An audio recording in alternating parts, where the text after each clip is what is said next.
You're watching News 12 on your side. From the station that's on your side, News 12, first at 5, continues. Today is 80 years since the attack on Pearl Harbor. Around the country, people are remembering those who were lost. But first up, the fight over district lines continues. It does not track Pearl Harbor survivors, but it's estimated fewer than 2% are still alive. The U.S. Navy is suspending its use of a fuel tank farm that sits near Pearl Harbor. The governor of Hawaii ordered the suspension after petroleum was found in the Navy's water supply. About 1,000 military families living on or near the base there had complained their tap water smelled like fuel. Others said they suffered cramps. Some vomited after drinking the water. Now the Navy secretary says he's working on fixing the problem.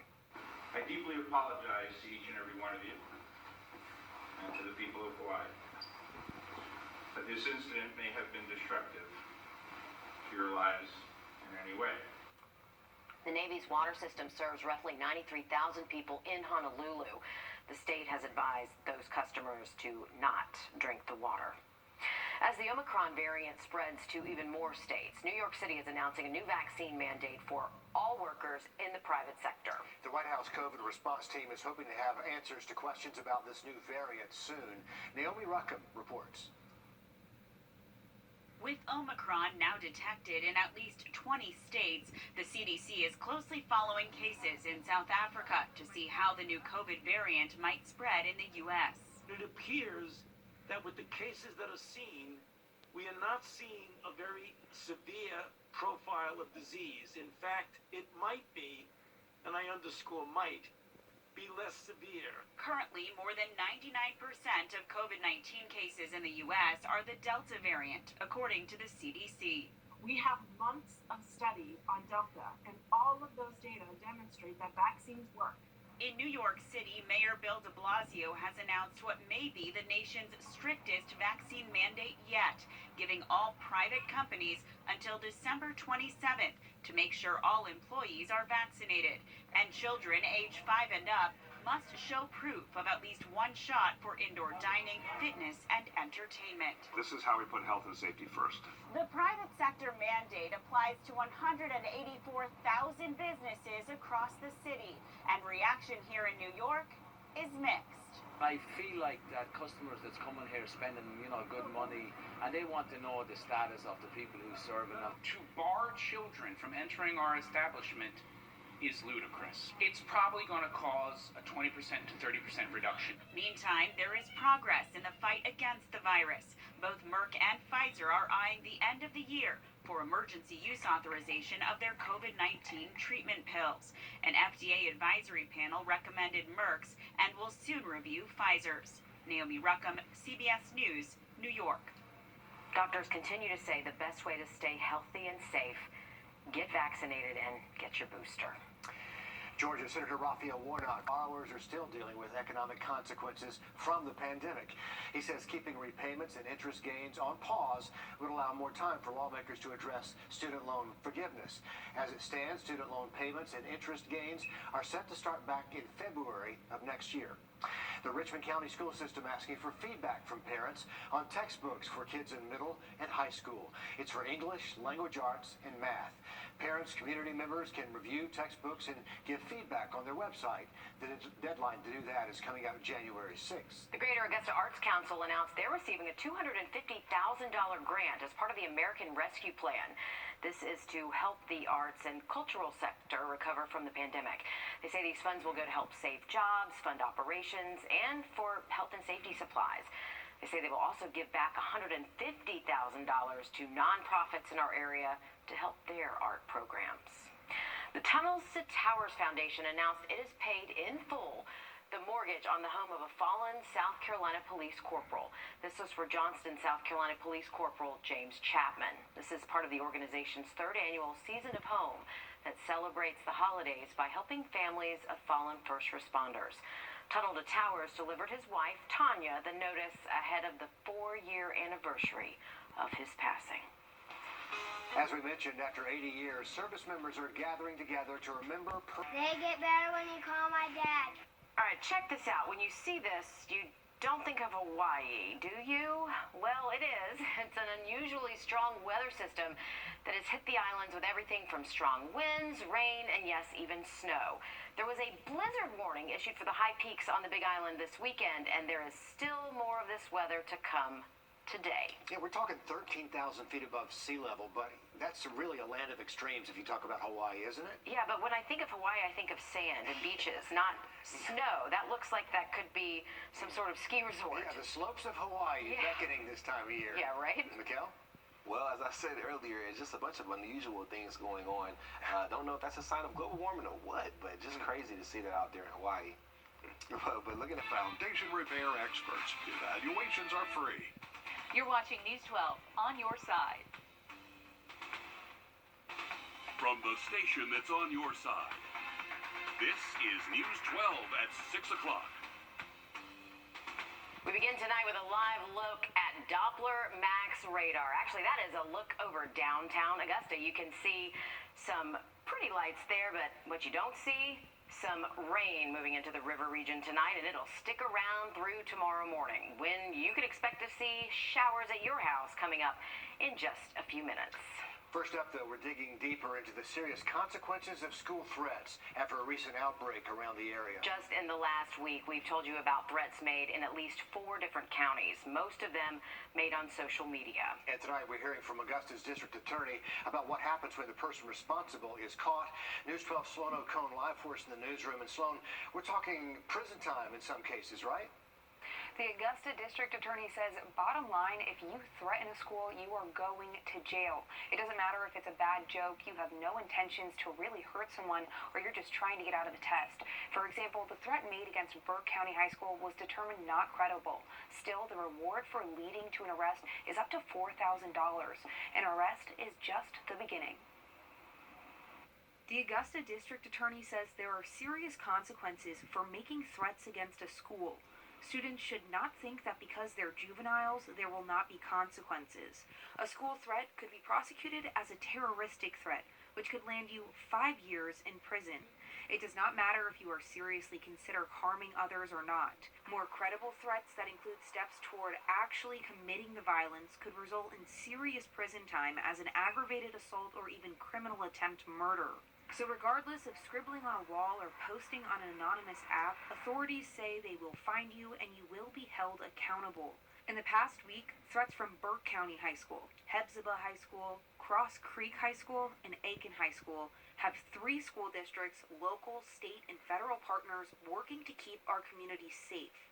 All 3 school districts are working to investigate the different threats and will continue to practice an abundance of caution, heightened safety measures, more law enforcement, hallway supervision, and random school sweeps.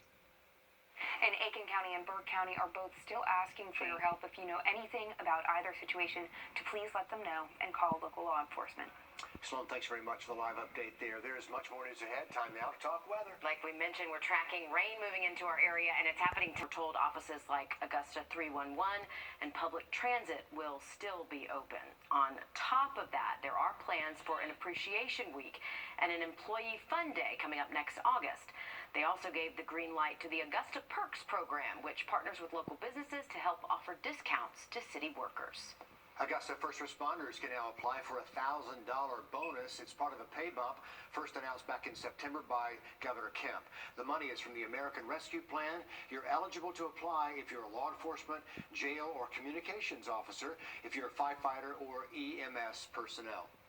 As we head to break tonight, we want to take a moment to remember a former WRDW anchor. Lee Sheridan passed over the weekend at the age of 93. He was on our air for more than 2 decades, from the mid-50s to the 70s. First on News 12, then on NBC 26.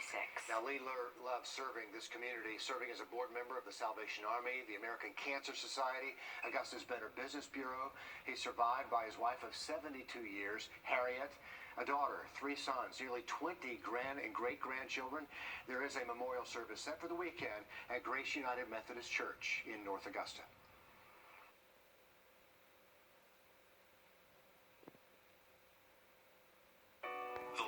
Thursday, and then tracking those rain chances continuing into a warmer weekend.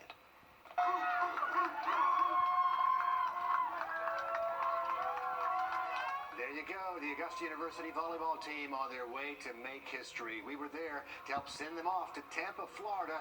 They're going to play in the Division II Elite 8 starting Thursday. And we hope that they do well. Making it to the Elite 8 is a big deal for any team, but for these girls, this is the first time in their program history. Oh, it is huge. News 12's Will Vogt spoke with the team and their coach about just how much this moment means to them. AU's volleyball team is loading up for a trip it's never taken before.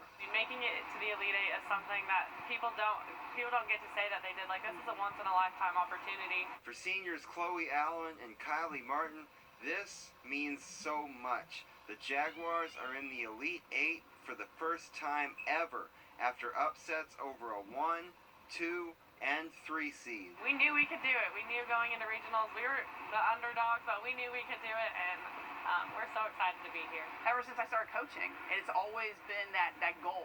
Coach Sharon Quarles has been working her whole career to make this happen. I mean, it's been over 20-some years of coaching at the Division II level, and to get to this point, there's just no words. And so we're just going to take in every moment. They've already got one moment to enjoy. Before they left town, athletes and fans came out to give them a send-off to remember. We're just over the moon right now. It's amazing. It's an awesome feeling. And now, it's on to Tampa. 7.5 hours, that's okay. If it's the destination to, the road to the championship in Tampa, we're willing to go it. They're going where no AU volleyball team has gone before. In Augusta, Will Vogt on your side. And the road trip is just part of the adventure. Sure. They're going to have a ball on the way south. The Jags enter the Elite 8 as underdogs again. They play the number 1 seed, Tampa, Thursday night, 7:30. We'll let you know how they do. Yes, and good luck to them. Oh, talk about a memorable weekend for sure. Big. Okay, still to come here on News 12. If you love the... Yes, and good luck to them. Oh, talk about a memorable weekend for sure. Big. Okay, still to come here on News 12. If you love the gift shopping but hate the gift wrapping, we have a shop in downtown Aiken where service and smiles go hand in hand. Plus, is it the flu or is it COVID? We're talking with local doctors about how you can best protect yourself against both. Next. The live. We are in the thick of flu season. This Saturday only. Get your tickets now at AugustaBroadway.com. We are in the thick of flu season, and right now, Georgia has one of the highest influenza rates in the entire nation. Now, with flu and COVID going around, we know the symptoms can look a lot alike. News 12's Maria Sellers sat down with local doctors about your best defense as we head into winter. With COVID restrictions, masking up, and social distancing, last year's flu cases were much lower than years past. But this year, as restrictions ease, doctors say getting a vaccine is the best way to prevent it. The CDC predicts more flu cases in Georgia. Currently, Georgia is in a moderate zone for flu transmission, so we have seen a little uptick this year. With COVID-19 still lurking, doctors at University Hospital say it is rare to get both, but it is possible. The challenge with those is that their symptoms are so similar. If you have those symptoms, you need to get tested so you know what you're dealing with. You can get the appropriate treatment, and you can also isolate yourself appropriately to protect your friends and family. Like COVID, getting the flu can cause serious health problems, especially if you already have chronic health conditions like diabetes or heart disease. Flu can still kill you, and it can still be a very serious illness that can land you in the hospital. The best way to prevent both is being vaccinated against both. We are recommending that if you have an opportunity to get the flu and the COVID vaccine, you can have both together. In Augusta, Maria Sellers on your side. Now, if you want to keep track of this year's flu season, the CDC has this interactive map on its website. You can see it labels all 50 states by color, and those colors correspond with their flu activity. The green means minimal to low activity. Yellows and oranges mean more moderate. Then you've got the reds that are high. purple is the very highest. Right now, New Mexico is the only state with a high rate of flu activity. You can see it kind of sticks out like a sore thumb. Georgia is one of 2 states in orange with a moderate rate. South Carolina is still in the green with low activity. South Carolina's economy is expected to be fully recovered from the pandemic by next year. That's coming from the state's 2022 Economic Outlook report from the University of South Carolina. The state, one of just 11 states where the size of the labor force has rebounded back to pre-pandemic levels, and the state's overall economic recovery has been better than most other states. Here's what the expert says. Part of that is due to policy. Our shutdown was more targeted. And it was more limited. And obviously, the longer that a business has to stay shut down, the less likely it's going to be able to recover. Economists say the nature of South Carolina's economy also played a role as more people are spending money on goods. That boosted the state's manufacture and logistics sectors.